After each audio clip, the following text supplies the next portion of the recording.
விழுப்புரம் மாவட்ட ஆட்சியர் அலுவலகம் எதிரே பாமக தொண்டர்கள் ஆர்ப்பாட்டத்தில் ஈடுபட்டனர். இது பற்றிய விவரங்களை செய்தியாளர் கோபிநாத்திடம் கேட்போம். கோபிநாத், வணக்கம். இந்த ஆர்ப்பாட்டத்தில் யார் தலைமையில் நடைபெற்றது? இந்த ஆர்ப்பாட்டத்தில் அவர்கள் என்ன வலியுறுத்துகிறார்கள்? கூடுதல் விவரங்களை பதிவு பண்ணுங்க. வன்னியர்களுக்கு உள் ஒதுக்கீடு வழங்க எந்த தடையும் இல்லை என உச்சநீதிமன்றம் தீர்ப்பளித்து 1000 நாட்கள் கடந்து வன்னியர்களுக்கான உள் ஒதுக்கீட்டை திமுக அரசு வழங்கவில்லை என்ற குற்றம் சாட்டி விழுப்புரம் புதிய பேருந்து நிலையம் அருகே இருக்கக்கூடிய நகராட்சி தெருவில் பாமக நிறுவனர் டாக்டர் ராமதாஸ் தலைமையில கண்டன ஆர்ப்பாட்டம் காலை 10 மணிக்கு நடைபெறும் என அறிவிக்கப்பட்டு ஆயிரக்கணக்கான தொண்டர்கள் புதிய பேருந்து நிலையம் அருகே இருக்கக்கூடிய நகராட்சி திடல்ல ஒன்று கூடியிருந்தாங்க. இந்த நேரத்துல பாத்தீங்கன்னா ஏராளமான தொண்டர்கள் ஆர்ப்பாட்டம் நடைபெறும் இடத்திற்கு வந்தபோது அந்த பகுதியில கடுமையான போக்குவரத்து நெரிசல் ஏற்படுது. அதாவது பாத்தீங்கன்னா திருச்சியிலிருந்து சென்னை செல்லக்கூடிய விவசாயம் நவீனமாயிட்டு வருது. இதை பயன்படுத்திய நர்சரி பிசினஸ்ல இங்க ஒருத்தர் மாசம் 5 லட்சம் ரூபாய் சம்பாதிக்கிறார்.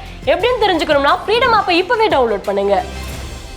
அனைத்து அரசு பேருந்துகள் அனைத்து வாகனங்களும் விழுப்புரம் நகருக்குள்ள வந்து இந்த ஆர்ப்பாட்டம் நடைபெறும் இடத்தை தாண்டி மட்டும்தான் அவர்கள் சென்னைக்கு செல்ல வேண்டும். இந்த பகுதியில் கடுமையான போக்குவரத்து பாதிப்பு ஏற்பட்டு பாமக தொண்டர்கள் காவல்துறையிடம் வாக்குவாதம் ஈடுபடுறாங்க. நாங்க இவ்வளவு பேர் இந்த இடத்துல கூடுவோம் தெரியும், வாகனங்களை நீங்க ஏன் திருப்பி விடவில்லை என்ற ஒரு வாழ்க்கை முன்வச்சு இங்க கடுமையான வாக்குவாதத்தில் ஈடுபடுறாங்க. காவல்துறைக்கும் பாமகவும் இடையே ஒரு மோதல் ஏற்படும் சூழ்நிலை ஏற்பட்டது. இது ஒரு புறம் இருக்கா, இதே நேரத்தில் விழுப்புரம் மாவட்ட ஆட்சியர் அலுவலகம் எதிரில் நூற்றுக்கணக்கான பாமகவினர் அங்கு ஒன்று கூடினாங்க. இதற்கு முன்னர் பாத்தீங்கன்னா பாமக நிறுவனர் டாக்டர் ராமதாஸ் அவர்கள் மாவட்ட ஆட்சியர் அலுவலகம் உள்ள போய் சற்று ஓய்வுல இருந்தாரு. இந்த நேரத்துல பாத்தீங்கன்னா இவரை பார்ப்பதற்காக ஆயிரக்கணக்கான நூற்றுக்கணக்கான தொண்டர்கள் மாவட்ட ஆட்சியர் அலுவலகம் உள்ள நுழைய முயன்றாங்க. ஆனால் அங்கிருந்த காவல்துறையினர் அவர்களை தடுத்து நிறுத்தி வெளியே அனுப்புறாங்க.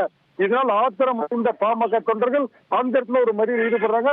அருகில் இருந்த துணை முதல்வர் உதயநிதி ஸ்டாலின் அவர்கள் பேனரை கிழித்து ஒரு சாலை மறியலில் ஈடுபடுறாங்க. உடனடியாக காவல்துறையில் அந்த இடத்துல பேச்சுவார்த்தை நடத்தி அவர்களையும் கலந்து செய்ய சென்றாங்க. இதன் பின்னர் தற்போது பாமக நிறுவனர் டாக்டர் ராமதாஸ் அவர்கள் தன்னோட கண்டன உரையை நிகழ்த்தி தற்போது ஆர்ப்பாட்டத்தில் ஈடுபட்டிருக்கார். இதான் இந்த இடத்துல ஒரு பரபரப்பான சூழ்நிலை காணப்படுது. விரிவான விவரங்களுக்கு நன்றி கோபிநாத்.